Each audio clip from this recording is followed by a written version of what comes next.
This weekend, I'm going to be running a game of Starborg for some complete strangers at a game convention. I'm a little bit nervous, but I think if I spend this evening getting ready, preparing like I usually do, I'll be able to run a fun and exciting game. While I'm doing that, I want to show you a really super easy way to draw up a big battle map that you can throw down on the table for your players. I'll also show you my favorite way of making tokens that you can use on that battle map. I've also got a little secret that I recently discovered that makes running games really fun and super exciting for the players. I'll share that at the end of the video. Let's get into prepping this adventure. I got copies of the game for everyone. I also got character sheets. I think we're gonna have enough time to make characters. Everyone can make their own character. I might also roll up some pre-gens. That's something I should just have for this Starborg game. I also got a bunch of these lightsaber pencils that I think will be really fun to give out. And I got some starry polyhedral dice sets because I'm not sure if everyone will have their own dice.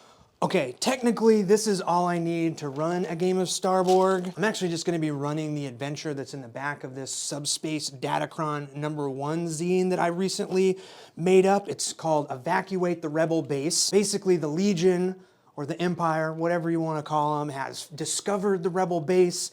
They're attacking it, and the rebels, the players, have to get everybody out before the base is overrun. Okay, so what I wanna do is take this map that's part of this adventure and blow it up extra big so I can throw it down on the table and make a big impression to these strangers. Now, since I drew this map, I have the file, but whatever adventure you're trying to run, you can just snap a picture of the map from the book, get it in the computer, blow it up to the size that you want. In this case, I have these sheets of like 18 by 24 pieces of paper. So I want the map to be this big. So I make the image size 18 by 24 in the computer. Then I just save it, open it in Adobe Acrobat, hit print, and you'll see this little option that says poster.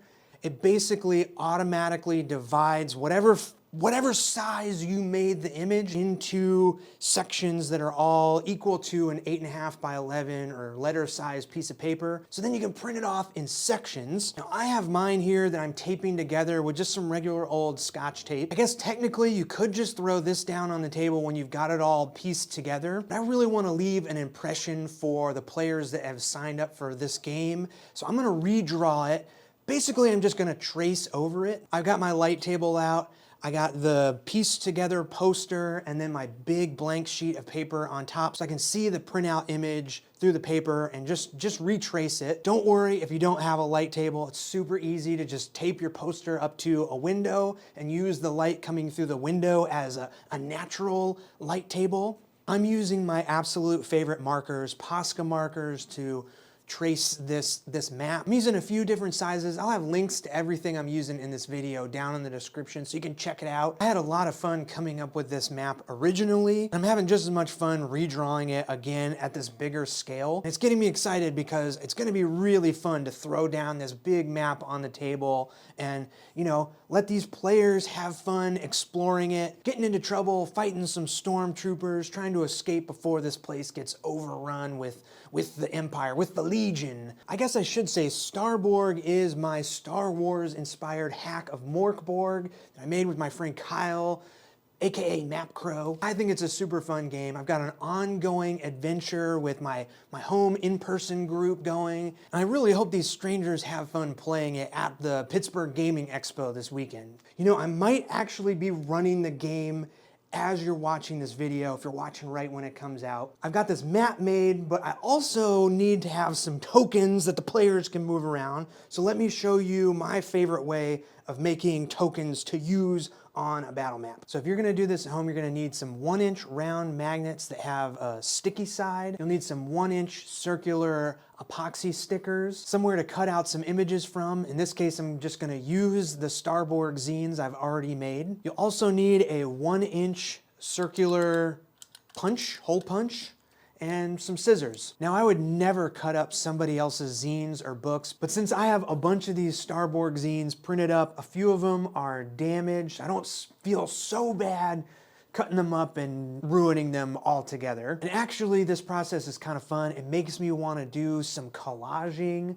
Maybe down the line I'll do a Patreon zine where all the artwork is like collage artwork or something. But it's also kind of fun just to go through the zines and like find artwork that I want to make little tokens out of. You know, I've heard people do this with old Magic cards or old like fantasy magazines and stuff. You can totally print out your own images, or I also encourage you to draw your own tokens. I have other videos about that on the channel. I guess the big thing prep-wise is I've read through the adventure again, refamiliarize myself with how the turns and everything works, because there's this like countdown timer that happens, and also figuring out what NPCs are gonna show up.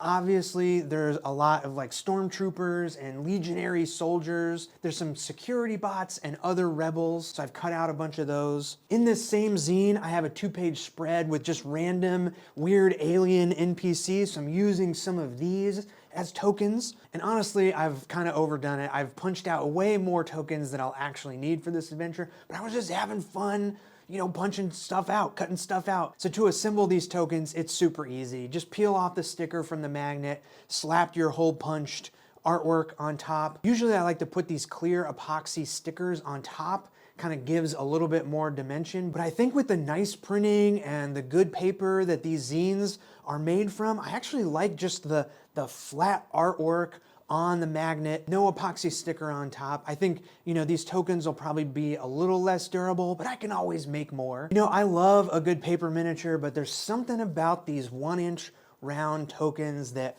is just so satisfying, especially on a map like this that is more abstracted. You know, there's not a grid on this map. There's not 1-inch squares that I'm moving these 1-inch tokens around on. You know, Starborg and Morkborg isn't really about like counting squares and all of that. It's a little more abstracted, so it's really nice when everyone's crowded around the table, the map is in the middle, you can see it from all sides, and these colorful tokens really pop off the mostly black and white map. You know, I think putting in a little bit of extra work to print out a map or just trace over one, keep it simple, doesn't have to be a whole lot of work, but it can really go a long way to making your players' eyes light up at the table. And I really hope that these strangers at PGX are gonna have a lot of fun playing, getting to move the tokens around the map. Oh, I almost forgot about my secret that I mentioned at the beginning of the video. So my pal Casey went to,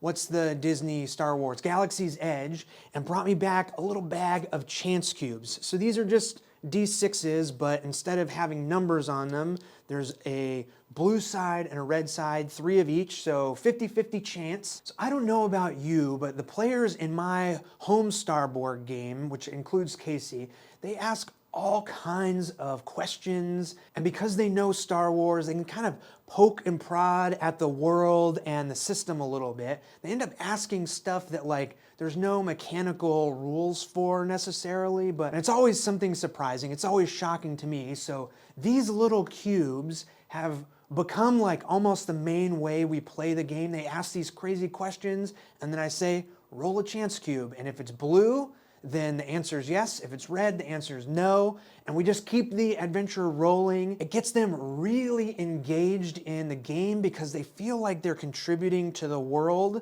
even if it's just a roll of a chance cube. And it's also really helped me because I don't have to have all the answers. I can just hand them a cube and see what happens. And that's what makes running games so exciting and fun. And so even though I'm a little nervous about running Starborg for strangers, I got my chance cubes, I got my adventure figured out, I got a map and tokens, dice character sheets, even lightsaber pencils. I think it's gonna be a lot of fun. I hope you enjoyed watching my prep process, and there's a link to my online shop where you can get all of the Starborg zines. There's 5 of them in total. I made a lot of stuff for this game and I'm really proud of it, so check it out. I also have links down in the description for all of the tools I used in this video.